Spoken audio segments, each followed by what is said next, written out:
और गाना आप मनीष कश्यप पे हाल ही में गाई है, ये भी गाना को लेकर सोशल मीडिया पे बहुत ही ज्यादा विवाद चल रहा है। वो भी गाना को थोड़ा सुनाइए तो। दिलवा में छपल बाटे तोहरे फोटोआ, हमारा ला तू ही खेसरिया नी रहुआ, काहे न बतिया के बुझता रो तू, ए मोरे दिल के करे जाऊ, आई लव यू ए हो मनीष कश्यप, आई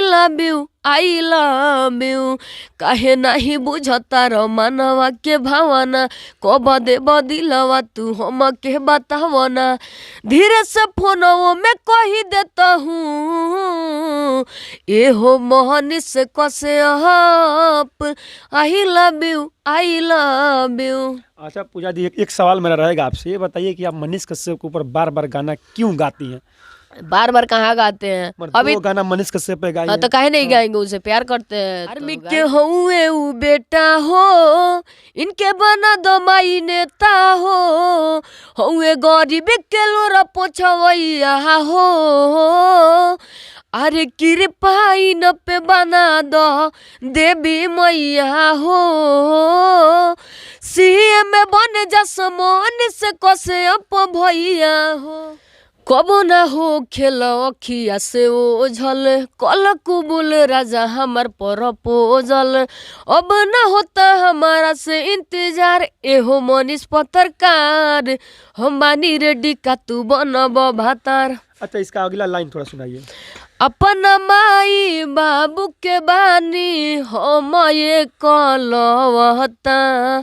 तोहरा के मन चुकल बानी अपना दिल के देवता, काटे बटाई पूरा यूपी बिहार, एहो मनीष पत्रकार, हम बानी रेडी का तू बनब भातार। दारू न पीना भैया, रोते फिरोगे तुम बाजार में, मरने वालों की खबर आती है रोज अखबार में, नशा में डर है ये तो जहर है, कहेगी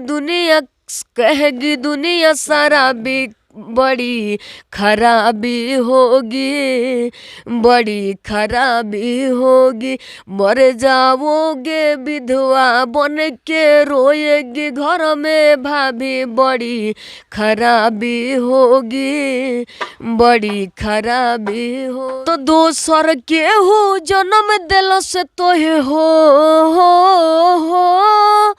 दोसर के हो जन्म दिल से तोहे दूसरे दिहल सनमवा हो, तो कवना बात पर घमंड करेला बोला हमर सुगनमा हो, दोसर के दिहल इज्जत शिक्षा, दोसर के करेला कमावा हो,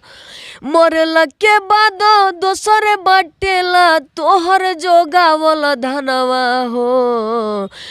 तो कवना बात पर घमंड करेला बोला हमर सुगनवा, भइल चारू ओर बा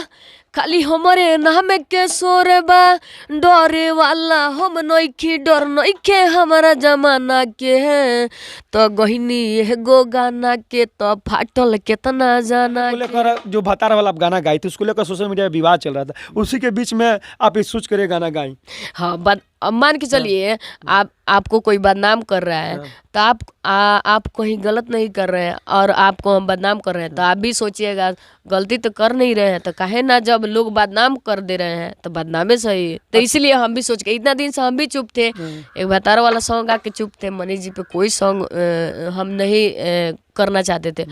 मगर इतना ना लोग बदनाम कर दिया तो हम भी सोचे बदनाम तो बदनाम में सही, ऐसा कोई बात नहीं है, उनको हम एकदम भगवान मानते हैं, दिल से उनसे प्यार भी करते हैं, सब चीज़ उनको मानते हैं।